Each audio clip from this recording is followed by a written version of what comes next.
მოკლედ, რატოა ბოეციუსი ესეთი მნიშვნელოვანი? ავგუსტინესთან ერთად დასავლური ფილოსოფიის ქვაკუთხედია შუა საუკუნეებისთვის.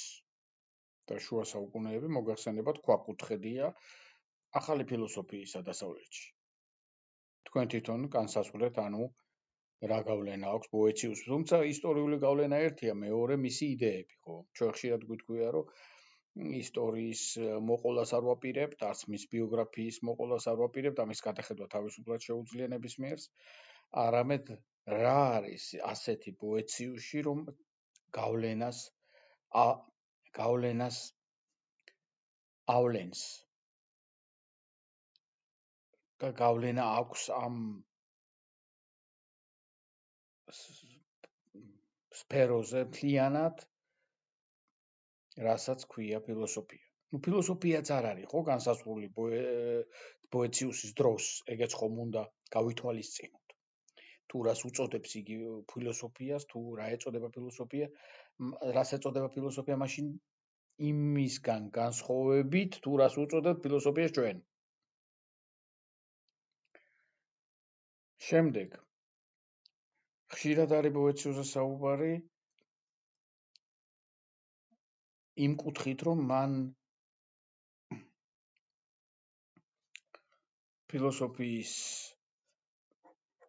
შესახებ დაწერა ნუგეში ფილოსოფიისა, მისი ბოლო ნაწარმოები, რომელსაც იგი სიკვდილის წინ წერს ფაქტიურად. და მისი ქრისტიანობის მიუხედავად და მისი ქრისტიანობა დამტკიცებულია მისი სხვა ნაწარმოებებიდან გამომდინარე, რომელიც საღვთისმეტყველო ხასიათს ატარებს, მაინც საინტერესოა ის გარემოება, რომ აი ამ ბოლო ნაწარმოებში ნუგეში ფილოსოფიისა, რომელიც გავლენით გამოირჩევა მთელ შემდგომ საუკუნეებზე, გავლენით გამოირჩევა და როგორც მაგალითად აღსარებები ავგუსტინესი ხან ლიტერატურაში გაყავთ ეს ნაწარმოები, ხან ფილოსოფიაში გაყავთ ეს ნაწარმოები, ხან ფსიქოლოგიაში და ასე შემდეგ.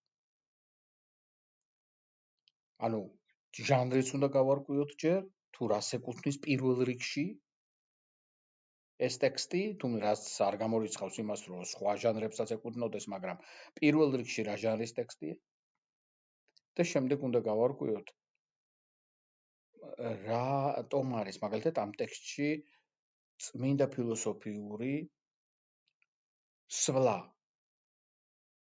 აზრისა და არანაირი საღვთისმეტყველო თეოლოგიური მომენტები არ მოიპოვება, არც ბიბლიური. პირველ რიგში ბიბლიური უნდა იყოს, ხო, რაღაც მინიშნება მაინც, ან ციტირება, არა პარაფრაზირებაც კი. არაფერი. აქედან დასკვნა გამოაქვთ ნაწილს ანალიტიკოსებისა ამ ტექსტის, რომ ბოეციუსი ენდობა ფილოსოფიას და უნდა თქვას, რომ ფილოსოფია არის ჩვენი გადამრჩენელი და ფილოსოფია არის ნუგეშის მცემელი, როგორც სათაური, რომელიც სხვათა შორის მასზე სათაური არ მიუცია ამ ტექსტისთვის, ეს გვიანდელი სათაურია. მეორე ჯგუფი კი ამბობს და ესეთ დასკვნას აკეთებს ამ ტექსტიდან, რომ ბოეციუსი სიმბოლურად საუბრობს, როგორც ეს ჩვევიათ რომაელ მწერლებს და პოეტებს და ამაში გათვალისწინებულია თეოლოგია, თეოლოგიური აზრიც არის, უბრალოდ ფილოსოფიური ფორმით არის გამოხატული. ხო? და ამაზეც არ არის ერთსულოვნება. იმიტომ რომ დღევანდელი ადამიანის გადასახედიდან ძნელი გასაგებია თუ ქრისტიანია და ნუგეშზე ლაპარაკობს სიკვდილის წინ, ერთხელაც რატომ არ ახსენებს ან ბიბლიას, ან თავად ქრისტეს, ან ქრისტიანულ რწმენას. თუ არ არის ქრისტიანი, გავიგებდით ამ ტექსტს, მით უფრო რომ იმ პერიოდში არ არის არანაირი შეზღუდვა დიდი და დევნა ფილოსოფოსებისა, რომლებიც არ ქრისტიანობენ, ჯერ არა ვართ ისეთ ეპოქაში, ანუ გამოდის რომ ასე რო იყოს, რომ იგი სინამდვილეში არც იყოს ქრისტიანი, მაშინ გამოდის რომ რაც მას ღვთისმეტყველებაზე უწერია, უბრალოდ ფორმალურად, პროფორმა დაუწერია, ასე იგი გარეგნულად დაუწერია, ხო? თვალთასახვევად მისი გარემოსი და იმ ხალხისა, ვინც მას გარს ერტყა, ის ხომ პოლიტიკური მოღვაწე იყო და ის საჯარო სივრცეში მოღვაწეობდა, რამაც მერე შეიწირა პრაქტიკულად. და თუ ამ მოვლენას გავითვალისწინებთ, მაშინ პირდაპირი გამოვლენა იმისა, რასაც მე-20 საუკუნეში ეგზისტენციალურ კრიზისს ეძახდნენ, ეს კრიზისი არ არის, მაგრამ ეგზისტენციალური, ანუ არსებითი სასიცოცხლო ტკივილის კონკრეტული ამ ერთი ადამიანის ტკივილის გამოხატულებაა ფილოსოფიის სახით. ხო, ასეთი შეწირული ადამიანები საკუთარ შეგნებას და შემეცნებას და პოზიციას შეწირული ადამიანები ჩვენ გვყავს ისტორიაში და კონკრეტულად ესეთ ვითარებას თუ ავიღებთ, როცა ისინი არიან სატუსაღოში, იმყოფებიან ბოლო ჟამს მათი მიწიერი ცხოვრებისა და ეს მათთვის გაცნობიერებულია და წერენ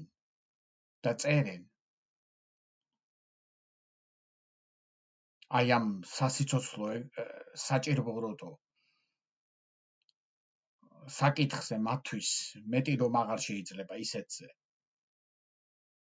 ერთი ეს ბოეციუსია, სხვა შეიძლება მოგვივიდეს თავში თომას მორი, ან მორუსი, რომელიც აგრეთვე სატუსაღოში ჰენრი მერვეს დასჯის წინ, ჰენრი მერვეს ჟიდამას მოგეხსენებათ და სატუსაღოში წერს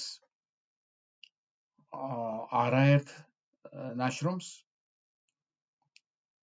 ასევე ალფრედ დელპი, იეზუიტი გვახსენდება მაგალითად ჰიტლერის სატუსაღოში, როდესაც იგიც ელოდება სიკვდილით დასჯას და ბორკილებით, ფაქტობრივად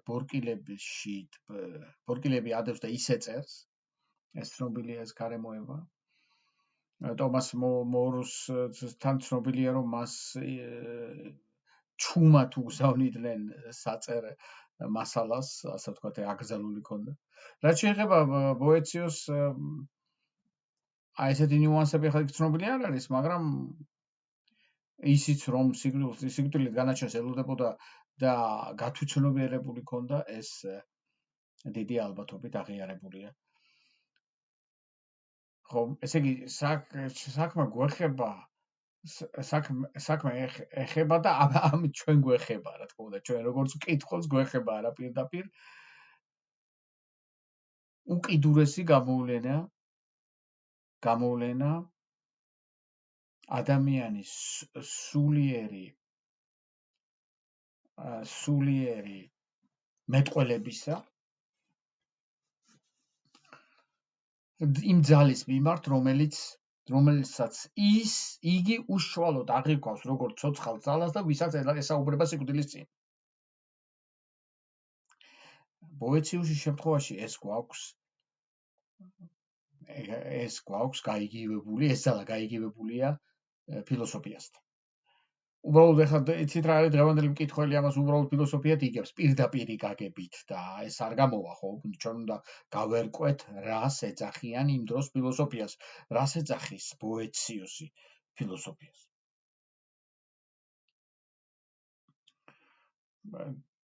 ის გავლენა, რასაც იგი იქონიებს შუა საუკუნეებზე და მერე მომავალ საუკუნეებზეც, ლიტერატურული გავლენა, პოეტური გავლენა თუ ეგზისტენციალური გავლენა, სხვადასხვა ნაკლებად მოხსენიებული ეგზისტენციურ ფილოსოფიაში თვითონ როდესაც სახეზეა მეტი ეგზისტენციალურობა რადგინდა ადამიანს სიკვდილის წინ წერს აი გამორჩეულ ესეთ წიგნს. ხო? ეს აუთენტურობა, რასაც ეძახიან დღეს, ასე ვთქვათ, ესეთ შემოტანილი ლათინური სიტყვიდან. ეს უწოდებენ საკუთარი თავის ნამდვილ გამომჟღავნებას. და როგორ იწყება ესე იგი ეს ნაწარმოები? იწყება ლექსით. ვინაც ოდესღაც ლექსებს წერდი აღმაფრენის ჟამს, იძულებული ეხლასევდის საგალობელს ვქნი. და ჰან კლავაც მკარნახობენ მუზების სათქმელს, დასახეს ცრემლით მინაბავენ ელეგიები. ვერ არა შიშმა აიძულა დამშორებოდნენ, არ მიმატოვეს მარტოსული ჩემსავალ გზაზე, ახალგაზრდობას დიდებით რომ აცის კროვდებდნენ, ახლა მოხუცის მწუხარებეთ სალბუნს ადებენ.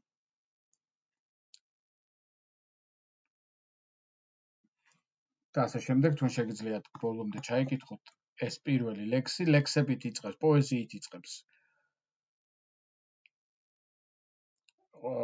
ბოეციუსი ყველა თავში ხან დასაწყისში, ხან ბოლოში აჯამებს პოეზიით, ანუ გადასვლა შინაარსობრივად ახალ საფეხურზე ხდება პოეტური ფორმით. ფორმა არ არის მოგონილი ბოეციუსის მიერ, არამედ კლასიკური ფორმა მანამდეც იყო რომაულ პოეზიაში, მაგრამ ფილოსოფიური გამოყენება ამ ფორმით არ ყოფილა, როგორც ჩანს, არ ყოფილა. საწყისებია მთავარი, ყოველთვის ვამბობ ჩვენ ამას, ავგუსტინესაც რო ვიხილავდით, იქაც ვამბობდით, რომ საიდან მოდის ფიქრი, რა არის საწყისი აზროვნების, ჩანს თუ იქ სადაც იწყება ნაშრომი, ხო? აი პირველი სტრიქონებიდანვე ჩანს ამოსავალი წერტილი აზროვნებისა. და აი ამ ლექსს რო გადავხედავთ, ამოსავალი წერტილი აზროვნებისა არის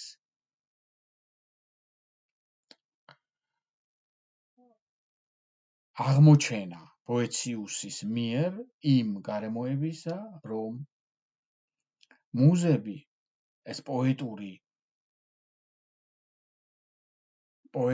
გავლენის წყაროები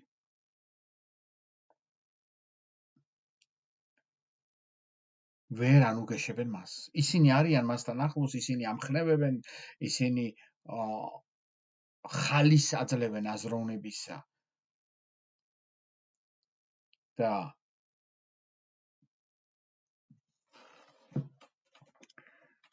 ანებივრებენ ლამაზი ფიქრებით თუ რითმებით თუ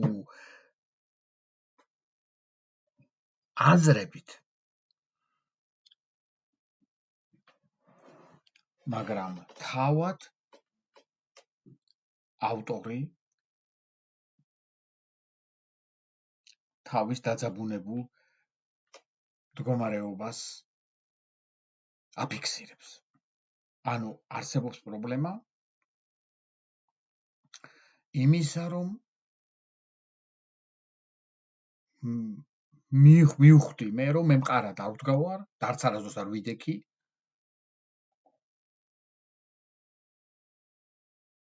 და ყველაფერი თავზე მექცევა, სწორედ იმიტომ, რომ თურმე არასდროს მყარად არ ვდგავარ.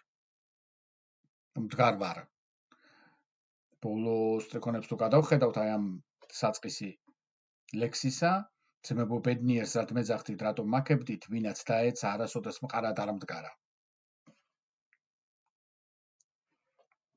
გავიხსენოთ ავგუსტინესთან შევადაროთ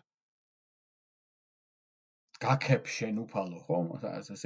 ესე იგი საწყისი უფალია და გაქებ შენ და შემდეგ იწყება აზროვნება, შემდეგ იშლება აზროვნება, ამ წერტილიდან იშლება აზროვნება. გაშლა ხდება ამის. განვითარება ხდება ამ პირველი წინადადების. აქ როგორ არის პირველი სიტყვები? ვინაც ოდესღაც ლექსებს წერდი აღმაფრენის ჟამს, იძულებული ახლა სევდის საგალობელს ვქმნი. ხო? ესე იგი აქტოვანებული ვიყავი, სიხარულში ვიყავი და ეხლა სევდიან საგალობელს წერ. და მინდა გავარკვიო რატო. ესე გამოსავალი არის სევდა. სევდის დაფიქსირება მაშინ, როდესაც იყო დრო, როცა ლექსებს აღმაფრენით წერდით და ეხლა ვაფიქსირებ, რომ შეიცვალა. დრო შეიცვალა, ლექსების ფორმაც საგალობელი გახდა და სევდა მომერია. ავგუსტინე იწყებს უფლის გამოცხადებიდან, ასე ვთქვათ, ბოეციუსი იწყებს სევდის მოგვრიდან. ხომ? შესაძლებლად კარგად ჩანს. სხვათა შორის სანამ გავაგრძელებთ ამ აზრს, მინდა ხაზი გაუსვა რაოდენ კარგია ეს თარგმანი, განსაკუთრებით პოეტურ ფორმებში. ხომ? ქართულ თარგმანს ავტორი წავს, თუ არ ვცდები, აი შევხედავ ახლა კიდევ ერთხელ გვანცა ფოფხაძე, ასე წერია აქ. მე არ შევალეხლა ტექსტის ნიუანსებში, განსაკუთრებით როცა ფილოსოფიური თეოლოგიური თარგზე არის მობმული პოეციუსის ტექსტი და იქ შეიძლება ყოველი ტერმინოლოგიის სიზუსტე იყოს საჭირო. მაგრამ მთლიანობაში თარგმანი საკმაოდ კარგ შთაბეჭდილებას ტოვებს, აზრობრივათაც, გასაგები ქართულითაც და სასიამოვნო სურპრიზი და ძალიან სასიამოვნო. შეიძლება სურპრიზიც არა, შეიძლება უფრო მოსალოდნელიც კი, თუ გავითვალისწინებთ, რომ ჩვენთან პოეტური ნიჭი უხვად არის, ხანდახან ამოხეთქავს ხოლმე, ასე ვთქვათ, ამ შემთხვევაშიც ასეა, რომ თარგმნელმა არა მხოლოდ კარგად მოახერხა ტექსტურის თარგმნა, რომელიც სავსეა ფილოსოფიური და თეოლოგიური აზრებით, სადაც არ ფუჭდება არაფერი ტექსტში, რაც სხვა ტექსტებში ხანდახან ხშირად არის ხდება ხოლმე, არამედ ისიც მოახერხა, რომ ლექსი არის კარგად გადმოტანილი. ქართულად ლექსი იგრძნობს ადამიანი და მის შინაარსსაც. კეთილი, დაუბრუნდეთ ამ აზრს. ესე იგი ავგუსტინეს შევადარეთ, ავგუსტინესთან ღვთის გამოცხადებით იწყება, ბოეციუსთან სევდის მოგვრით იწყება და შემდეგ, როდესაც გადავალთ უკვე თვითონ ტექსტზე, პოეზია, როცა მთავრდება და თვითონ ტექსტზე გადავართ, პირველი წინადადება არის იმ დროს, როცა საკუთარ თავთან დარჩენილი მდუმარე ფიქრებში ჩაძერულ კალამს ვანდობდი ცრემლიან სამდურავს, ვიხილე ქალი თავს რომ მომადგა სახეზე კდემით, მზე რა გიზგიზებული არამიწიერი სხივების მბრქვეველი თვალებით, საიდანაც ცინცხალი ფერი და ულევი ენერგია იღვრებოდა. ეხლავე შეგვიძლია გავცეთ პოეციუსი, ვინ ქალზეა საუბარი არის, მას მეერე უწოდებს იგი ფილოსოფიას, საუბარი არის ფილოსოფიაზე. ხო, ფილოსოფიაზეა საუბარი. ანუ, სევდით იწყება და ქალი ეცხადება. მაშინ, როდესაც საკუთარ თავს, საკუთარ კალამს ანდობდა ცრემლიან სამდურავს და ეცხადება ფილოსოფია. ნუ ახლა კითხვა ისმის, რატო ეცხადება ფილოსოფია? იქ ავგუსტინეს უფალი გამოეცხადა და იწყებს ის აღსარებებს. აქ სიკვდილის წინ. აი ეს რეალისტური მომენტი არ დავზარდები, რომ ხაზი გავუსვა, თამაშობს აქ გადამწყვეტ როლს და შეიძლება ბევრი მოელის, რომ სიკვდილის წინ სწორედ ქრისტეს რომ მიმართოს ბოეციუსმა, რომლის ისტორიაზეც, ბიოგრაფიაზეც ყველაფერი იმაზე მეტყოლებს, რომ ქრისტიანია. როგორც ამას აკეთებს თომას მორი, როგორც ამას აკეთებს ალფრედ დელპი, უკვე ვახსენე ორივე. და კიდე არიან არაერთი მაგალითები, ესენი უბრალოდ ძალიან საკმაოდ გამორჩეულებია. ამას კი ეცხადება ფილოსოფია თითქოს. ხო? და ჩვენი დღევანდელი გადასახადი კითხვა გვესმის, ფილოსოფიამ რა ნუგეში უნდა ქცეს ადამიანო, როდესაც გადიხარ უკვე. იქ ფილოსოფია გიშველის? თუ ჩვენ ფილოსოფიას გავიგებთ მართლაც როგორც რაღაცა აქტიურობას გონებისა, რაციონალურ წმინდა რაციონალურ მოღვაწეობას, მაშინ ეს კითხვა სრულიად სამართლიანი იქნებოდა. მაგრამ ვაი თუ ეს ასე არ არის, ბოეციუსისთვის მისთვის ფილოსოფია არ არის რაღაცა მხოლოდ რაციონალური მოღვაწეობა, ჩვენ ვიხილავთ ან ეხლა მთლიანი ტექსტის წაკითხვა არ მოხერხდება, რაღაცას უკვე ვიტყვი, გავცემ, ასე ვთქვათ, ეს საიდუმლოც ეს არ არის, რომ ბოეციუსის ხედვა ფილოსოფიისა არის როგორც ცოცხალი წყაროისა, რომელიც სწორედ რომ იმ თავარი საწყისისგან მოედინება და მის თავარი საწყისიდან არის წამოსული, რათა მას წეს ნუგეში. თავარი საწყისისგან არის წამოსული, რომ მას წეს ნუგეში.